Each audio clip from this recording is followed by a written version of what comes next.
Good morning সবাইকে। দেখো, আজকে আমরা নেক্সট পার্ট করব তোমাদের আর্টিফিশিয়াল ইন্টেলিজেন্সের।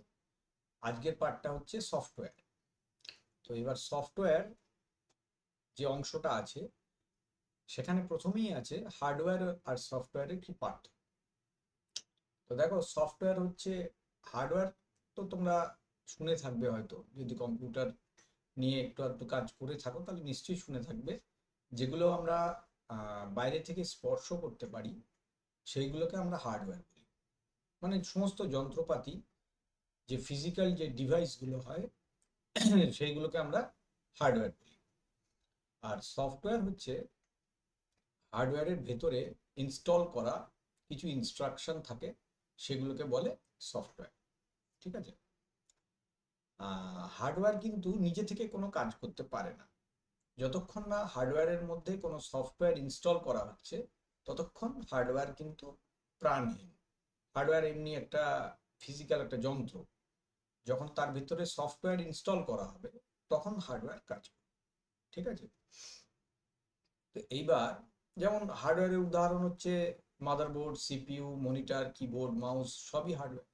যে কোনো জিনিস আমরা যেগুলো নিয়ে কম্পিউটারে কাজ করছি সেগুলো সবই হার্ডওয়্যার। ঠিক আছে।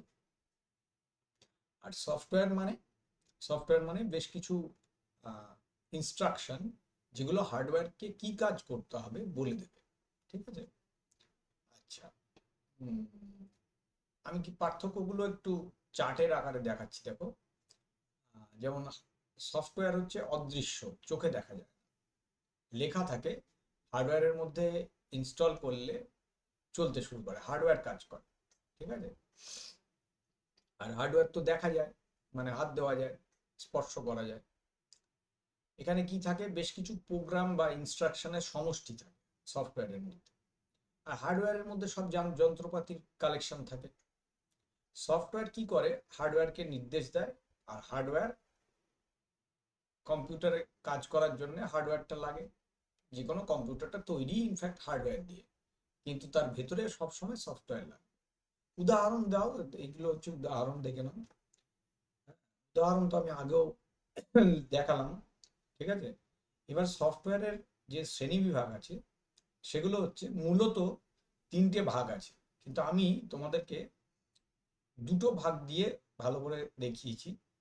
আরেকটা যে ভাগ আছে ইউটিলিটি সফটওয়্যার, সেটা বিস্তারিত বিবরণের খুব একটা প্রয়োজন নেই, সেই জন্য আমি লিখিনি।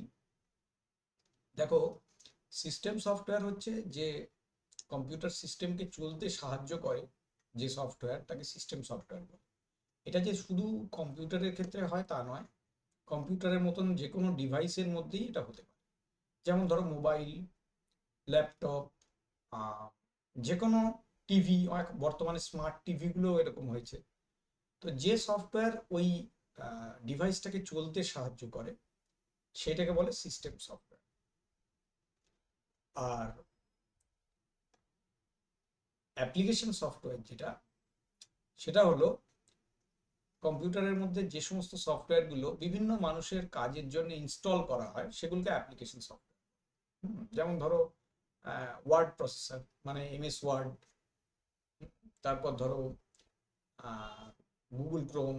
এই যে জিনিসগুলো, সবাই তো গুগল ক্রোম ইনস্টল করবে না, কেউ মজিলা ইনস্টল করবে, কেউ অপেরা ইনস্টল করবে।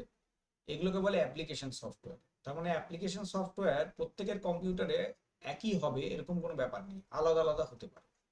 কিন্তু সিস্টেম সফটওয়্যার হচ্ছে উইন্ডোজ, বা ধরো লাইনাক্স, ইউনিক্স। তো এগুলো তো আলাদা আলাদা হবে না, একই জিনিস বহুজন ব্যবহার করবে। আর আরেকটা যে ভাগ আছে সেটাকে আমি আলাদা করে লিখিনি, এটাকে আমি সিস্টেম সফটওয়্যারের মধ্যেই রেখেছি।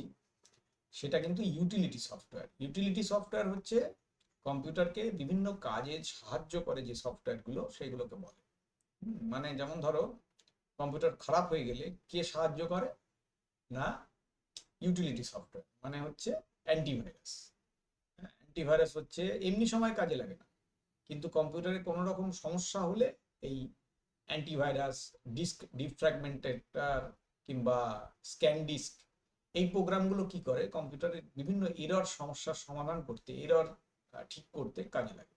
এগুলোকে বলে ইউটিলিটি সফটওয়্যার। তো মূলত 3 ধরনের সফটওয়্যার আছে, তো আমি দুটো ওপরে ফোকাস করছি, একটা সিস্টেম সফটওয়্যার, একটা অ্যাপ্লিকেশন সফটওয়্যার। ঠিক আছে। আচ্ছা, এইবার দেখো শ্রেণী বিভাগটাকে একটু চার্টের আকারে দেখে নিই। সিস্টেম সফটওয়্যার মানে হলো অপারেটিং সিস্টেমটা প্রধান, এছাড়া আছে ল্যাঙ্গুয়েজ ট্রান্সলেটর, মানে হলো আমাদের যে বিভিন্ন কম্পাইলার গুলো আছে সেটাও সিস্টেম সফটওয়্যার। কম্পাইলার মানে হলো তোমার যারা প্রোগ্রামিং লেখে, তোমাদেরও প্রোগ্রামিং আছে, তো প্রোগ্রামিং লেখার যে সফটওয়্যার গুলো সেগুলোকে বলে ট্রান্সলেটর। কারণ কি, আমরা ইংরেজিতে লিখি, ইংরেজি আর অঙ্ক মিলিয়ে প্রোগ্রাম লিখি, তো কম্পিউটার কি করে সেগুলোকে ট্রান্সলেট করে 0 1-এ পড়ে। তো এই যে ট্রান্সলেশনের কাজটা যে সফটওয়্যার করে তাকেই বলে ল্যাঙ্গুয়েজ ট্রান্সলেটর। ঠিক আছে। তো ইউটিলিটি প্রোগ্রামটাকে আমি সিস্টেম সফটওয়্যারের মধ্যে রেখেছি। তো তোমরা যদি চাও তো আলাদা একটা ভাগ করে ইউটিলিটি সফটওয়্যার বলে লিখতে পারো, সেটাও করতে পারো, 3টে সফটওয়্যারের ভাগও বলতে পারো, বা দুটোও বলা যেতে পারে। ব্রডলি দেখতে গেলে দুটো। আর যদি আমরা ইউটিলিটি প্রোগ্রামকে আলাদা ভাগ করে রাখতে চাই তাহলে 3টে করা যায়। আর যে সমস্ত সফটওয়্যারগুলো বিভিন্ন লোকের বিভিন্ন কাস্টমারের কাজে লাগে সেগুলোকে বলে অ্যাপ্লিকেশন সফটওয়্যার, যেমন Word, Excel, PowerPoint, Tally, Photoshop, এইগুলো। ঠিক আছে। আচ্ছা, এরপর নেক্সট হচ্ছে অপারেটিং সিস্টেম, কারণ সিস্টেম সফটওয়্যারের প্রধান যে অংশটা সেটা হলো অপারেটিং সিস্টেম। অপারেটিং সিস্টেম কি করে, একটা কম্পিউটারকে চলতে সাহায্য করে। মানে যেই আমি পাওয়ার বাটনটা প্রেস করলাম, কম্পিউটার অন হলো। এই যে অন হলো, ছবি এলো, আমরা ডেস্কটপ দেখতে পেলাম, বিভিন্ন মেনু বার দেখতে পাচ্ছি, টাস্ক বার দেখতে পাচ্ছি, এগুলো অপারেটিং সিস্টেমই কিন্তু লোড করে দিচ্ছে। অপারেটিং সিস্টেমের মধ্যে এগুলো সব বলা আছে। আমরা সাধারণত উইন্ডোজ ব্যবহার করছি, অনেকে লাইনাক্স ব্যবহার করে বা ইউনিক্স ব্যবহার করে। সরি। আচ্ছা, এবার অপারেটিং সিস্টেমের মধ্যে বেশ কিছু কাজ আছে অপারেটিং সিস্টেম। যেমন ধরো, প্রসেসরকে ম্যানেজ করা। প্রসেসর তো চলে, মানে কোন প্রসেসটা কতক্ষণ চলবে এইটা ম্যানেজ করে অপারেটিং সিস্টেম। কোনো একটা কাজ বেশিক্ষণ চলবে, আবার কোনো একটা কাজ কম সময় পাবে, এটা অপারেটিং সিস্টেম বলে দেয়। আচ্ছা, মেমোরি ম্যানেজমেন্ট, মেমোরিটা কতটা, কোন প্রসেসকে কতটা মেমোরি দিতে হবে এটা অপারেটিং সিস্টেম বলে দেয়। ফাইল কিভাবে সি ড্রাইভ, ডি ড্রাইভ, ই ড্রাইভে থাকবে সেটাও বলে দেয়।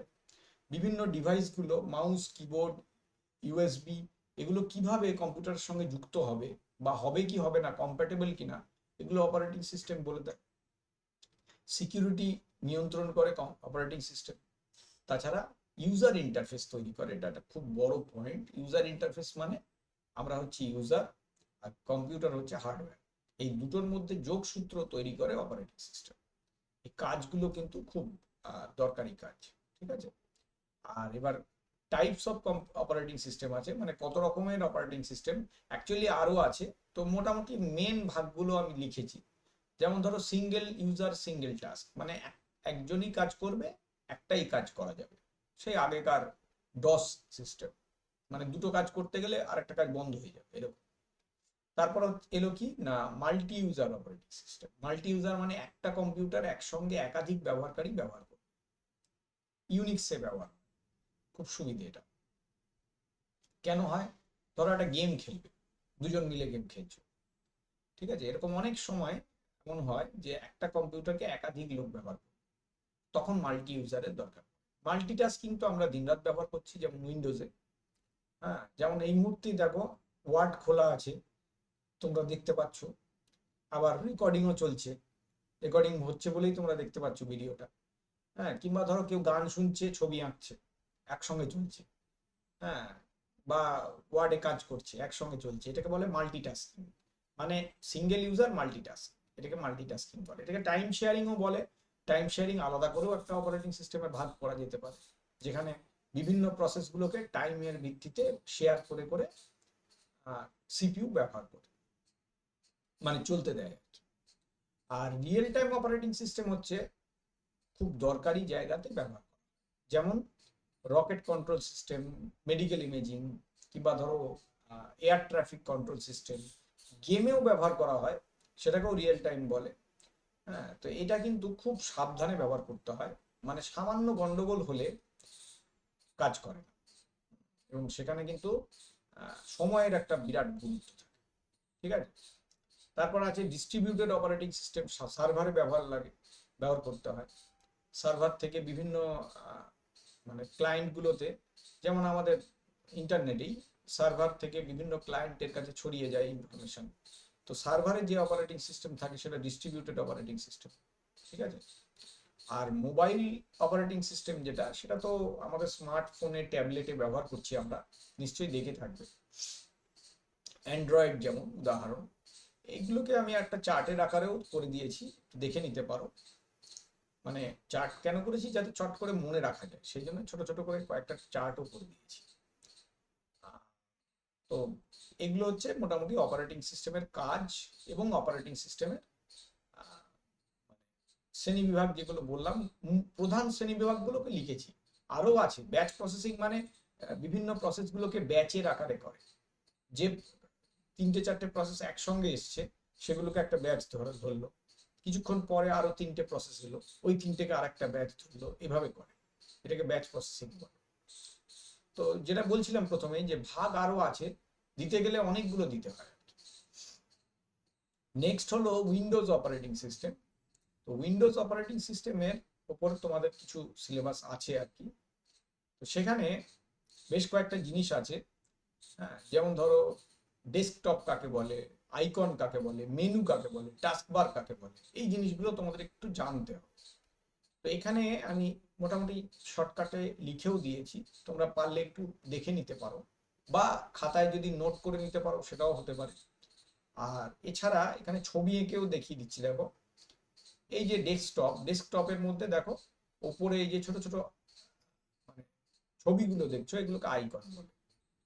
এই যে বাঁ দিকে কোনায় উইন্ডোজের যে চিহ্নটা রয়েছে, এটাকে বলে স্টার্ট মেনু। এই যে তলায় একটা লম্বা দাগ মতো যেখানে ডেট টাইম থাকে, এটাকে কি বলে, টাস্ক বার। ঠিক আছে। মেনু কাকে বলে, মেনু হচ্ছে যে কোনো একটা কিছু খুললে ওপরে যে ইয়েটা দেখতে পাই, যেমন ধরো এই ওয়ার্ডের ক্ষেত্রে মেনু, ওই যে উপরে হোম, ইনসার্ট, পেজ লেআউট লেখা আছে, এগুলো হচ্ছে মেনু। ঠিক আছে, মানে একদম উপরে যে বারটা থাকে, যেখানে আমরা কপি, কাট, পেস্ট, সিলেক্ট অল এগুলো করতে পারি, ওই জায়গাটাকে বলে মেনু বার। এই জিনিসগুলো তোমাদের একটু আছে, একটু দেখে নেবে। আর এছাড়া যেটা আছে সেটা হলো ফাইল সিস্টেমের কিছু মানে পদ্ধতি আছে ফাইল ফোল্ডার পরিচালনা। কিরকম? যেমন ধরো আমরা ফাইল কিভাবে মুছে ফেলবো, বা ফাইল কিভাবে কপি করে আরেক জায়গায় রাখবো, বা ফোল্ডার কিভাবে তৈরি করব, এই সমস্ত পদ্ধতিগুলো কিন্তু তোমাদের আছে, একটু তোমাদেরকে দেখতে হবে। যেমন ধরো ফোল্ডার কিভাবে তৈরি করে, রাইট ক্লিক করব, নিউ ফোল্ডারে ক্লিক করব, ফোল্ডারের নাম দিয়ে দেবো, ফোল্ডার তৈরি হয়ে যাবে। এইভাবে ফোল্ডার তৈরি করে, ঠিক আছে। কিংবা ধরো কোনো টেক্সট ফাইল তৈরি করব, রাইট ক্লিক করে, হ্যাঁ এখানে দেখো আমরা, ডেস্কটপে হবে, রাইট ক্লিক করে যদি আমরা টেক্সট ডকুমেন্টে ক্লিক করি, তাহলে আমরা টেক্সট ডকুমেন্ট তৈরি করতে পারবো। ফাইল মুছবো কি করে, ফাইলটাকে সিলেক্ট করব, রাইট ক্লিক করে ডিলিট প্রেস করতে পারি, অথবা শিফট চিপে যদি ডিলিট প্রেস করি তাহলে পুরোপুরি ডিলিট হয়ে যাবে। রাইট ক্লিক করে ডিলিট করলে কি হবে, রিসাইকেল বিনে স্টোর হবে। ওটাতে একটা সুবিধে থাকে, ওটাকে আমরা আবার রিস্টোর করতে পারি। কিন্তু যদি শিফট টিপে আমরা ডিলিট মারি, তাহলে কিন্তু ওটাকে আমরা আর রিস্টোর করতে পারবো। ফাইল কি করে কপি করে এক ড্রাইভ থেকে অন্য ড্রাইভে, প্রথমে সিলেক্ট করব, তারপর কন্ট্রোল সি বা কপি, অন্য ড্রাইভে যাব, গিয়ে পেস্ট করব, এইভাবে কপি পেস্ট করে। ঠিক আছে। একই রকম কাট পেস্ট কি করে করে, রাইট ক্লিক করব, কাট করব, অন্য ড্রাইভে গিয়ে পেস্ট করব, এইভাবে করে। তো এইভাবে কাজগুলো করে, দেখো ছবির আকারেও করা আছে। একটু যদি শর্টকাট গুলো লিখে নাও, তাহলে তোমরা যে কোনো কাজ করতে পারবে। কপি পেস্ট বলো, কাট পেস্ট বলো, যে কোনো কাজ তোমরা খুব সহজে করতে পারবে। এগুলো খুবই সহজ কাজ। তোমরা যারা আর্টিফিশিয়াল ইন্টেলিজেন্স নিয়েছো, সম্ভবত তোমরা এই কাজগুলো জানো। ঠিক আছে, তো তোমাদের জন্য এটা নতুন করে বলার কিছু নেই আর কি। তো এই পোর্শনটাও আমাদের হয়ে গেল। তো তোমাদের সিলেবাসের একটু লক্ষ্য করে দেখো, সফটওয়্যারের পার্টটাও কিন্তু কমপ্লিট। ঠিক আছে, সফটওয়্যারের পার্টটাও কমপ্লিট। তাহলে পড়ে থাকছে দুটো পার্ট, মানে 15 নম্বর। 5 নম্বরের হচ্ছে ইউনিট 2 এর সেকেন্ড পার্ট, প্রোগ্রামিং ল্যাঙ্গুয়েজের পার্টটা, আর হলো পাইথনের পার্টটা। তো তোমরা যদি পাইথন একটু শিখতে চাও, তো দেখতে পারো যে আমার পাইথনের ভিডিও করা আছে, অন্য প্লে লিস্টে পাবে, ক্লাস 12-এর জন্য করা আছে। তো সেখান থেকে যদি তোমরা প্রথম দিকের বেশ কিছু ভিডিও দেখতে চাও, 10টা 12টা 15টা দেখে নিও, তাহলে তোমরা মানে অলরেডি তোমাদের আগে থেকে কিছুটা দেখা থাকে। ঠিক আছে, তোমাদের সিলেবাস কিন্তু আমার অনেকটাই হয়ে গেল, খুব বেশি জিনিস বাকি নেই। আর 2টো ক্লাস করাবো, 2টো ক্লাসেই সিলেবাস কমপ্লিট হয়ে যাবে। কারণ আমার এখানে 5 বাকি আছে আর 10 বাকি আছে হচ্ছে পাইথনে। ঠিক আছে, আজকের ক্লাসে এইটুকুই রাখছি। থ্যাংক ইউ সকলকে। ক্লাসগুলো প্রত্যেকটা দেখো দেখো, তোমাদের সিলেবাস আরামে শেষ হয়ে যাচ্ছে। আজকে এইটুকুই রাখলাম।